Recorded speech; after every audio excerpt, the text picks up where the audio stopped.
so far, this approach is it's valid, it's important, it makes clear how the pluralistic model of power is more accurate than the monolithic, but it doesn't take adequate account of the social factor. And here come in pillars of support. These are the institutions that take this individual willingness to obey and shape it into effective social functions and organs. And so we list even some of the traditional pillars of support. You know, police, military, civil servants, media, business community, youth, workers, religious organizations, non-governmental organizations. All of these can play a role in a society achieving its goals or a ruling clique imposing its will upon a society. And in each case, we look at these and try to figure out what nonviolent elements are available.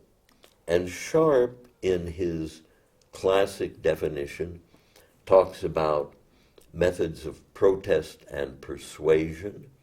He then talks about methods of non-cooperation, which are social, economic, and political, with details about each one. And then active nonviolent intervention, a third wave in which one actually begins to form alternatives to the established pillars of support. So one has an image of wearing away, eroding the established pillars of support, and at the through protest and persuasion and non-cooperation of various kinds, at the same time the developing of ready alternatives through nonviolent intervention. I mean, ultimately, parallel government. And all of this we illustrate. I mean, these are abstractions. This is not a full course. But, one of the most startling and wonderful of examples is Khan Abdul Ghaffar Khan, a Muslim, a Pathan, billions of dollars a year that the U.S. channels to Pakistan and Afghanistan have utterly failed to pacify the Pathans. Khan Abdul Ghaffar Khan, in the 20s, ultimately had a disciplined, non-violent, Muslim-based army of 100,000 Khudai Khitmagar.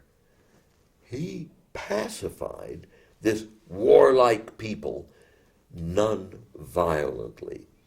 Oh, is that an instance of parallel government? And so in every one of these instances, what we do is provide examples, case studies. We don't leave it in the abstract. Listen, power comes from the barrel of a gun. Oh, yeah.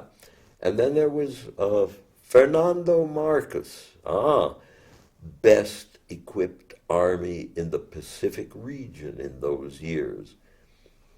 And people with flowers and banana offerings to the troops ultimately oust Marcos and his government, replete, despite it. It's replete with weapons, notwithstanding. And there's one other element, and this is particularly crucial in the case of the Tibetan struggle. Gandhi came back from South Africa in 1913, 1914, ready to do political organizing in India. And he begins by going to some villages and he's going to organize people. And he realizes there are human feces all over. The people don't have even latrines. They're illiterate. If they've learned anything, they've learned about British kings and queens. Nothing about practicalities of lives. Their cattle are sickly. The vegetables, they don't even grow their own.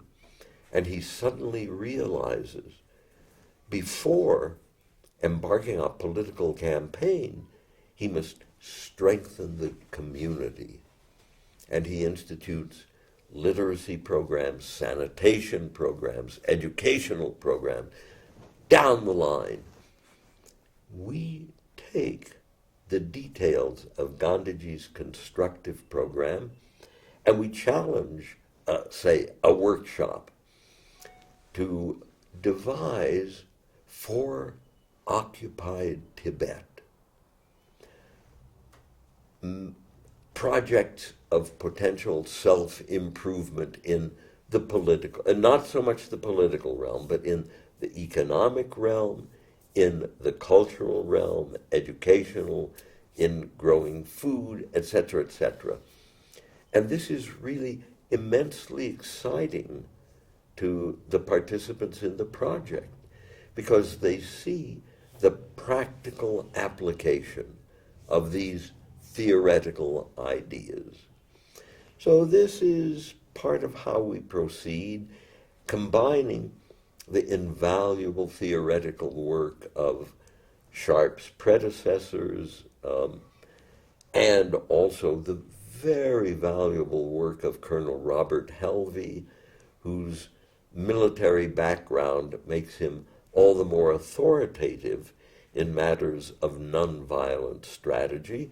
And we also recognize and appreciate Krugler and Ackerman's material on nonviolence and ICNC's production of valuable material on power.